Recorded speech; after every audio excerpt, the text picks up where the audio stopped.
Hello, everyone, and welcome back to our journey through the mysteries of Easter Island.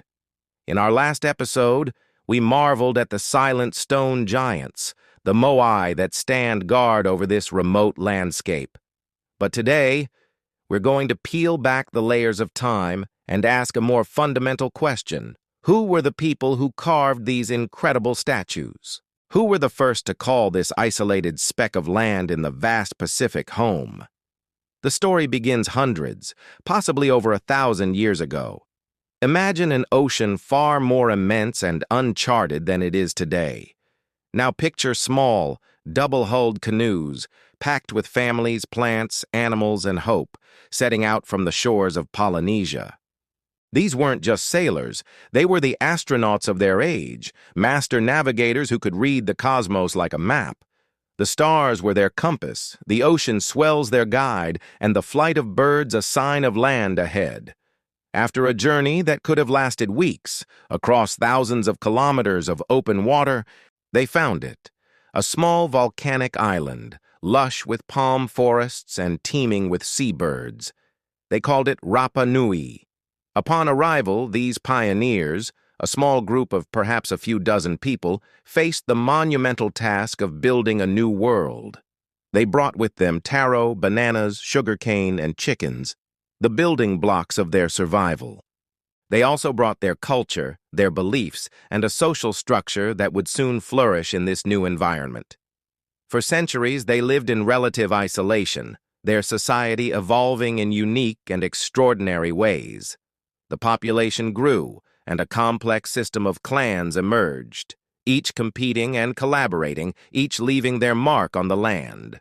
This brings us to the heart of their society, the Ahu and the Moai.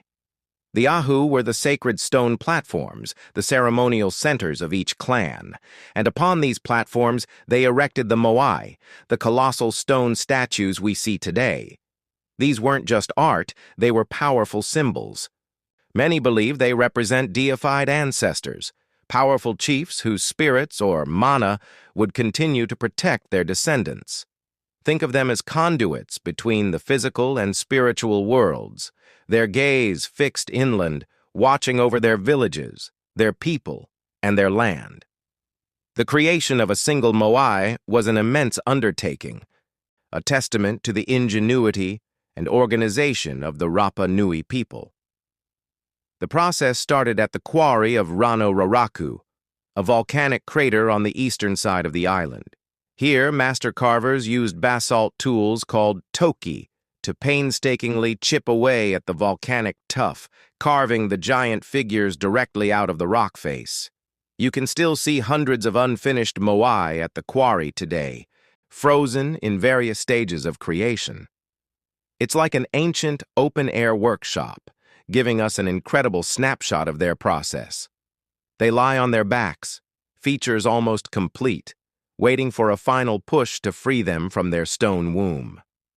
But once a 14-ton, 4-meter-tall statue was carved, how on earth did they move it?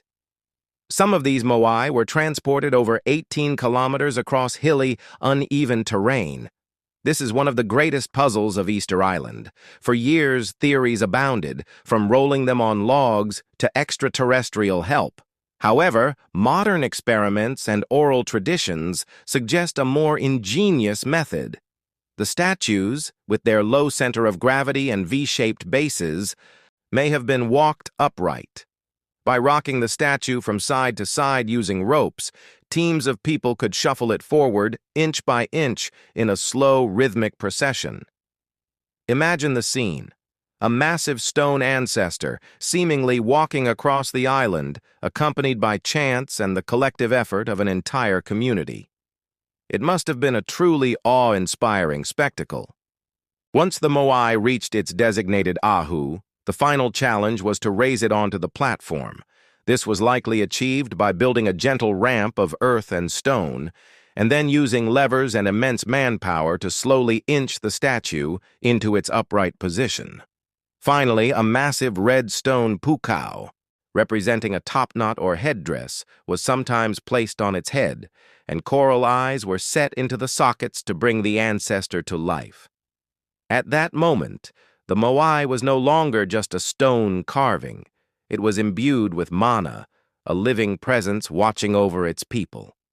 For generations, this statue-building culture thrived. Clans competed to erect larger and more elaborate Moai, a display of their power, wealth, and devotion to their ancestors. The island's resources supported a growing population, and the society reached its zenith. But this golden age was not destined to last. As we will explore in our next episode, the very practices that defined their civilization would eventually push their small island world to the brink of collapse. The story of Rapa Nui is not just one of incredible achievement, but also a profound, cautionary tale. Thank you so much for joining me on this leg of our exploration.